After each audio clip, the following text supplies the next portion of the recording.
ఆషాఢ శుక్ల పాడ్యము నుండి నవమి వరకు వచ్చే నవరాత్రులను ఆషాఢ గుప్త నవరాత్రులు అని పిలుస్తారు. గుప్త అంటే రహస్యమైంది.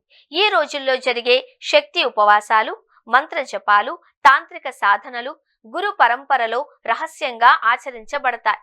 అందుకే వీటిని గుప్త నవరాత్రులు అంటారు. ఆషాఢ గుప్త నవరాత్రులు శక్తి ఉపాసనకు అత్యంత పవిత్రమైన కాలం.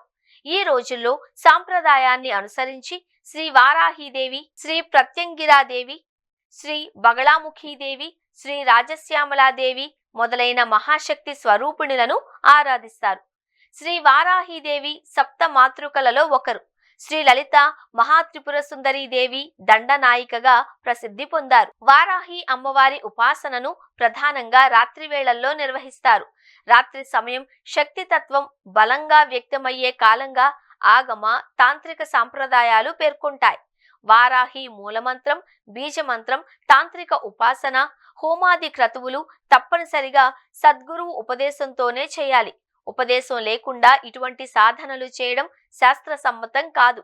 అయితే సాధారణ భక్తులు దీపారాధన, కుంకుమార్చన, వారాహి అష్టోత్తర శతనామావళి, సహస్రనామ పారాయణం, నామస్మరణతో భక్తి శ్రద్ధలతో అమ్మవారిని ఆరాధించవచ్చు.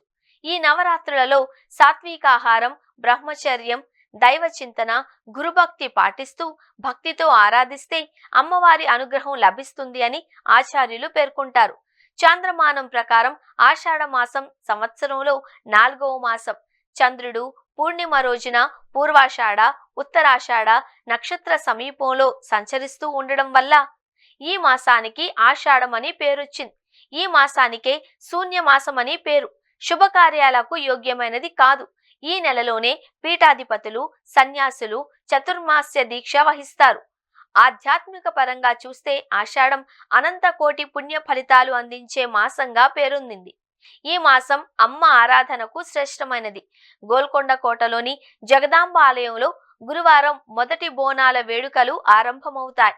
ఘటం ఎదుర్కోళ్లతో సంబరాలకు శ్రీకారం చుడతారు. ఈ మాస శుద్ధ విధియ నాడు పూరి జగన్నాథ రథయాత్ర ఆరంభమవుతుంది. శుద్ధ షష్ఠి నాడు స్కంద వ్రతం ఆచరించాలి అని స్మృతి కౌస్తుభం అనే వ్రత గ్రంథం పేర్కొంది. ఆషాఢ శుద్ధ సప్తమిని భాను సప్తమి అంటారు. పురుషార్థ చింతామణిలో ఈనాడు వివస్వన్నమో భాస్కరోస్పత్తః అని పేర్కొన్నారు. ఇది సూర్య ఆరాధనకు ఉద్దిష్టమైన దినం. తెలంగాణ ప్రాంతంలో బోనాల జాతరను ఘనంగా జరుపుతారు. దీనినే బోనాల పండుగ, ఆషాఢ జాతరగా పిలుస్తారు. ఆషాఢ శుద్ధ ఏకాదశిని తొలి ఏకాదశి అని, సైనేకాదశి అని కూడా అంటారు. ప్రకృతిలో జరిగే మార్పులకు సంకేతంగా చెప్పుకునే ఈ ఏకాదశి నాడు మహావిష్ణువు క్షీరాబ్దిలో శయనిస్తాడు అని పురాణాలు చెబుతూ ఉన్నాయి. భగవంతుని సాక్షాత్కారాన్ని నేరుగా పొందడానికే ఏకాదశి వ్రతం ఎంతగానో తోడ్పడుతుంది. సతీ సక్కుబాయి ఈ తొలి ఏకాదశి వ్రతం చేసి భగవంతుని అనుగ్రహం పొందింది అని పండరీపురంలో తొలి ఏకాదశి నాడు మహోత్సవాలు జరుపుతారు. చాంద్రభాగ నదీ తీరాన పండరీపురంలో కొలువైన విఠలుని ప్రభావం తొలి ఏకాదశి నాడే చూడాలి. ఎందుకంటే సతీ సక్కుబాయి ముక్తి పొందింది ఈ ఏకాదశి నాడే.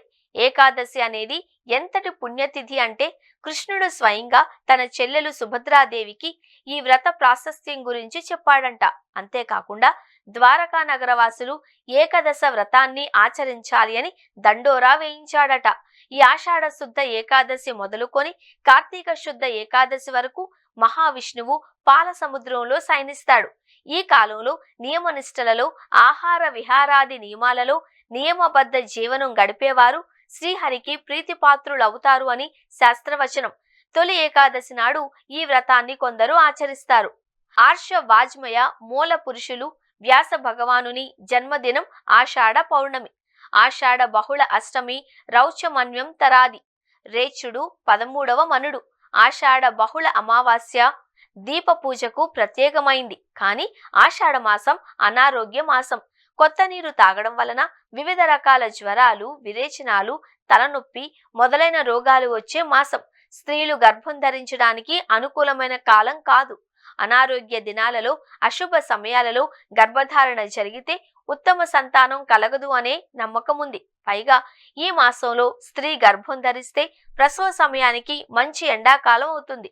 అది తల్లి పిల్లలకు ఎండ తీవ్రత మంచిది కాదు.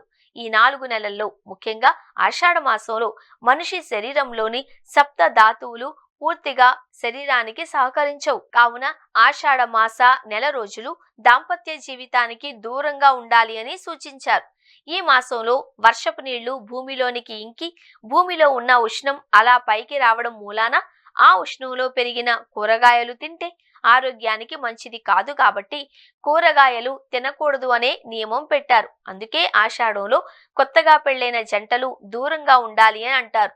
భూమధ్య రేఖకు దక్షిణంగా సూర్యగమనం ఉంటుంది. దక్షిణాయాన ప్రారంభ మాసం ఈ మాసంలోనే. ఆషాఢ మాసంలో ఒక్కసారైనా గోరింటాకు పెట్టుకోవాలి అంటారు.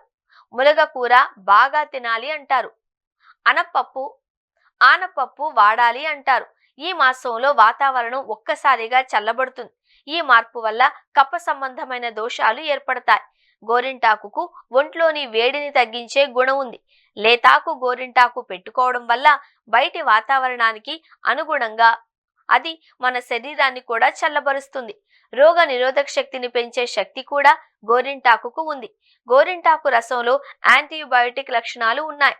ఆషాఢ మాసంలో శ్రీ మహావిష్ణువు నిద్రలోకి వెళతాడు కాబట్టి దేవుడి ఆశీస్సులు అందవు అని, అందుకే శుభకార్యాలు ఈ మాసంలో చెయ్యరు. పార్వతీదేవి యొక్క అనేక రూపాలకు ఈ మాసంలో వివిధ రూపాలలో విశేష పూజలు జరుపుతారు. విజయవాడ కనకదుర్గాదేవికి శాకాంబరి అలంకార ఉత్సవాలు ఈ మాసంలోనే జరుగుతాయి. ఈ మాసంలో 3వ ఆదివారం నాడు ఉజ్జయిని మహంకాళి అమ్మవారికి బోనాల జాతర వైభవోపేతంగా జరుపుతారు. యావత్ ప్రపంచం ఎంతో ఉత్సుకతతో తిలకించే పూరి జగన్నాథ రథయాత్ర జరిగేది ఈ మాసంలోనే. దక్షిణాయాన పుణ్యకాలం కర్కాటక సంక్రమణంతో ప్రారంభమవుతుంది. దక్షిణాయాన పుణ్యకాలంలో పితృదేవతలకు శాస్త్ర ప్రకారం శ్రాద్ధ కర్మలు నిర్వహించాలి. దక్షిణాయానంలోనే పండుగలు ఎక్కువ. తొలి ఏకాదశి, చతుర్మాస దీక్ష, గురు పూర్ణిమ, దక్షిణాన ప్రవేశం వంటి ఎన్నో విశేషాలకు నెలవు ఆషాఢ మాసం.